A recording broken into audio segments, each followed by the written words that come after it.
Hello, hi, yes, tis your boy. I apologize for not putting anything up more substantial in the past few weeks. I've been sick, so long haul COVID is a bitch and a half. It almost is kind of like worse than some of the COVID symptoms that I had because I definitely had problems breathing when I had COVID, but like the after effects of COVID, like holy goddamn shit. A nigga is wheezing. A nigga cannot breathe. I can't fucking breathe. And I'm not used to that. I've had a lot of issues breathing, a lot of fatigue, of course, because I'm not getting enough oxygen to the vital parts of my body. I went to the gym today. Yesterday I couldn't go. I went for a walk. The day before I didn't even get out of bed. So slowly but surely I'm getting better. And of course my armpit is on that fuck shit. It's on that fuck shit. It's loud and incorrect as it is. It's just been really, really painful, really, really exhausting, and I felt just sick. And so I wanted to do this video. It's not a happy video. I will let you know right now. It's not a fucking happy video. It's not going to be a happy video because it's a thing that I've been thinking about while I'm sick. I have a lot of thoughts about fucking everything. Like everything that happens, I'll probably have like 1 to 3 life-changing epiphanies / thoughts about any one particular thing. And so some things are like kind of small, like they just kind of change like my perspective, but other things like they're earth shattering. And so this is one of those things that is not necessarily earth shattering, but it's a thing that I dedicate a fair amount of bandwidth to thinking about that I really shouldn't, because it's just an exercise in futility. It's an exercise in futility in the way that like I think about my life, like how much better my life would be without this. And that is not constructive. It's mostly just sad, and I shouldn't do it, but I continue doing it because imagine a life without fucking sexual trauma. Imagine that shit. That would be fucking lit. That would be litty. I tend to think that the statistics about sexual trauma for Black women and Indigenous women, I feel like those are the two like most like victimized groups in the United States, at least. I want to say the number wavers between like 1 in 8 and 1 in 4. The hard data says that it's 1 in 8, but it's probably closer to 1 in 4. So in a room of 4 Black women, one of them has been the victim of sexual abuse. And like to me, like I feel like it's even lower than that, to be honest, because of all my friends, I can't think of a single one that hasn't had some experience of sexual trauma. Can't think of a single one. So I don't know how accurate that is. We have a lot of anecdotal evidence that kind of points in the direction of that being a lot worse than it actually is. I don't even know what got me thinking about it today. I want to say it was like a smell. I have a lot of memories attached to smell. I'm a very scent-oriented person. That shit is fucking, it's important to me. Smells are very fucking important to me. I consume more candles, scented candles, than I do food. This shit is real. I smelled a thing, and then that made me think about how I attach experiences to smells. And that made me think about, oh yeah, there's a smell of fucking pedophilia. There's a smell of sexual molestation. There definitely is. And I associate it with common older Black men smells. Cigar smell. Alcohol smell. Old Spice. What is that green soap called? The green stripy soap? Irish Springs? Smells like molestation to me. That shit is fucked up. But like, also, I'm laughing because otherwise what the fuck else would I be doing? I shouldn't have to think about that kind of stuff. I really shouldn't. The smell of a cigar should not make me think about being diddled. And so yeah, I associate common older Black gentleman smells with horrible trauma. I don't really think about the trauma so much as I think about how I felt about it, and how I felt about it and how it continues to make me feel, and how different my life would be without it. And that is the hurtful part. That is the hurting part of it, is that like my life would be more fulfilling. I would enjoy more things. I would take more opportunities, because I feel like depression has robbed me of a lot of opportunities. I mean, when you can't get out of bed in the morning, you're not really thinking about building your career. I think about a life where I don't want to be dead at any given point of the day. I can't even imagine not wanting to be dead, not wanting to exist. And I feel like some of that experience can be attributed to sexual trauma. And it has poisoned, I'll say it, it's poisoned my thoughts of Black men and men in general. I do not like men. I do not trust them. And by and large, I fucking hate people. I feel like people do more bad than good. Not just in the thought that, like, you know, bad things kind of weigh more. They're more, they affect you more than good, but like the sheer amount. I feel like people do more bad than good. Of course, there's things like in the middle where like it's not really aligned anywhere, like where it hasn't affected you, or it affected you so infinitesimally that it doesn't really matter. But I feel like not only is it easier to tear something down than to build it up, but also we do a lot of destructive shit as people. I feel like people are fucking horrible. I feel like people are horrible, and I try my best to kind of be the opposite of that. I try to be gracious. I try to not attribute malice to things that are just stupidity, but it's hard. It's hard not to do that. And I try not to be extremely judgmental outside of the instances where like I'm trying to protect myself from danger of being taken advantage of by people that I do not trust. Like outside of that, I try to be a good person.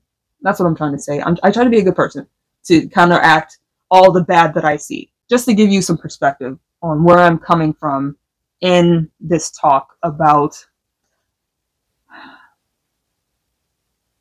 sexual trauma within the Black community, especially Black men. Because I remember watching something, I think it was like the Cat Williams shit, where like he's mentioning this person's gay, and like that's considered an insult. That's an insult, because gay people are fucking horrible. What they do is prey on people.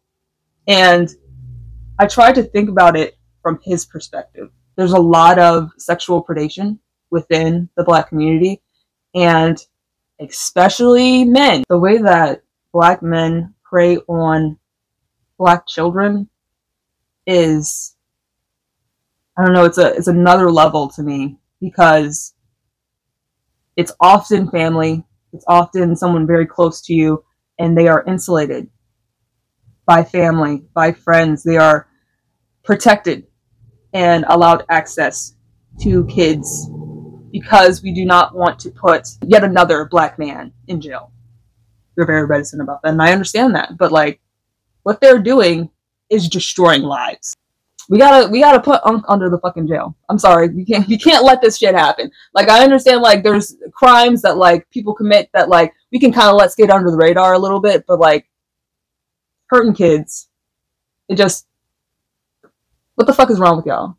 So I tried a little bit to like, you know, rewire my like perspective, to change where I'm fucking standing from, to look at an angle that's a little bit different than my own, to understand the vitriol that is held towards homosexuality by Black men. And I think it's mostly because there are so few healthy depictions of homosexuality for Black men in the Black community.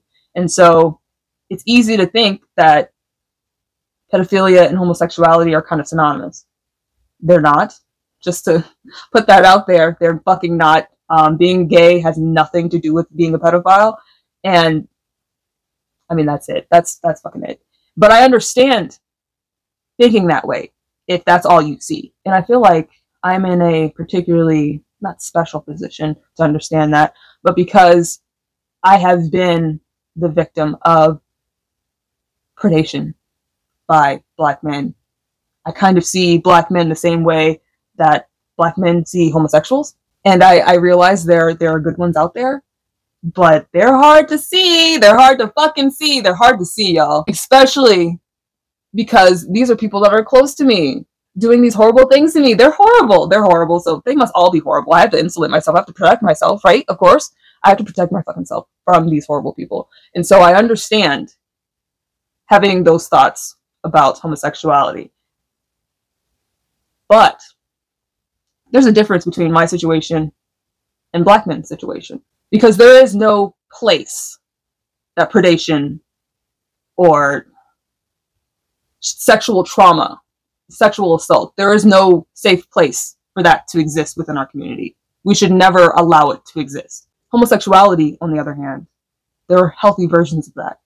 Sexuality, just generally speaking, there are healthy versions of that that we need to allow space for within the black community in order to protect not only our gay kids, but our straight kids, our cis kids, all the fucking kids need to be protected. And I feel like the way that it works is like, we have plenty of depictions, plenty of space that we have made for understanding different types of relationships within the black community. So like a healthy parent-child relationship, cousin relationship. We understand what it looks like to have a healthy relationship with our families, with our friends. There are depictions of that.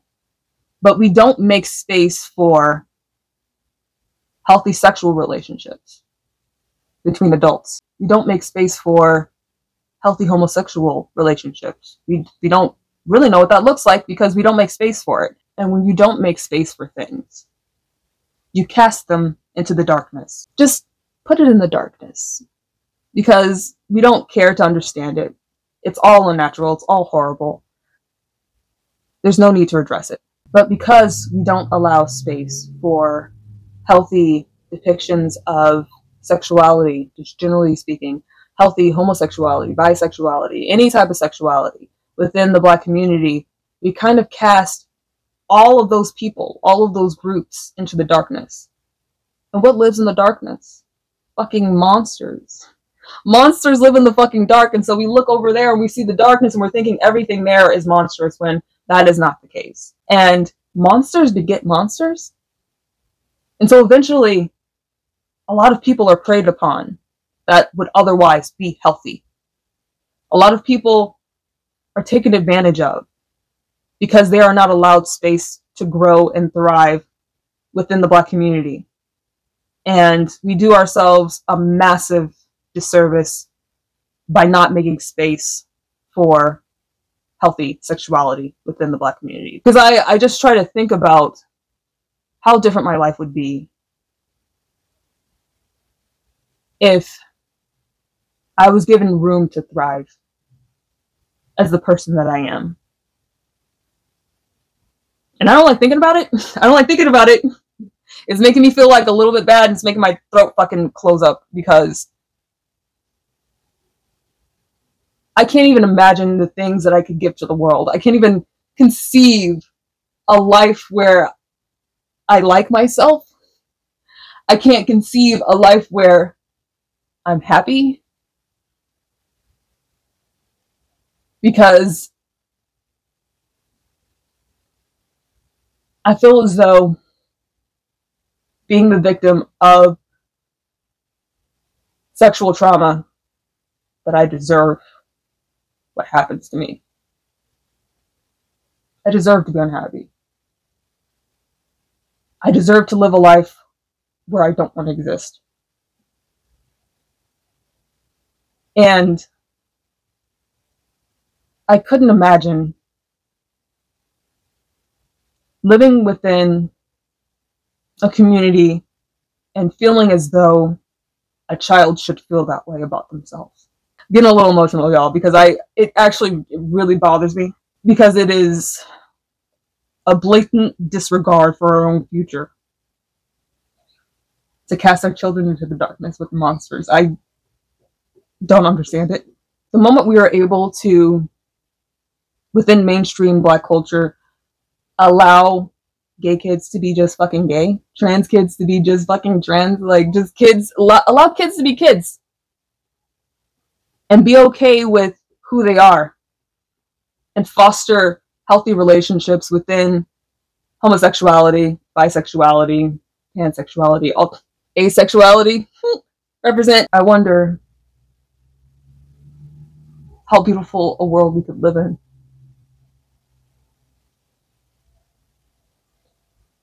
if we would give space to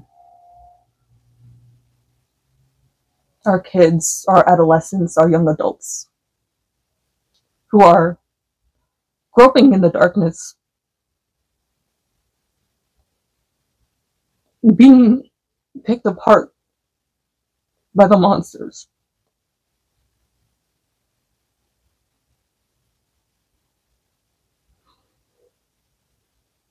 I wonder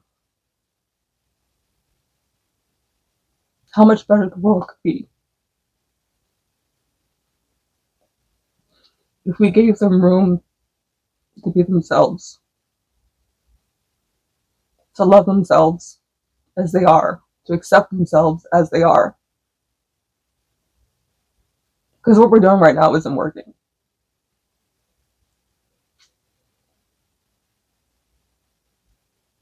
And of course, with all change, there's growing pains. We're going to run into roadblocks, stumbling, whatever you want to say it. It's baby steps, I realize, but something's got to change. Because the way that we look at any sexuality outside of the mainstream, any gender expression outside of the mainstream, is horrendous. And we could be doing better. And we should be doing better. And we don't owe it just to ourselves. We owe it to our kids. It's wild to think how much better the world could be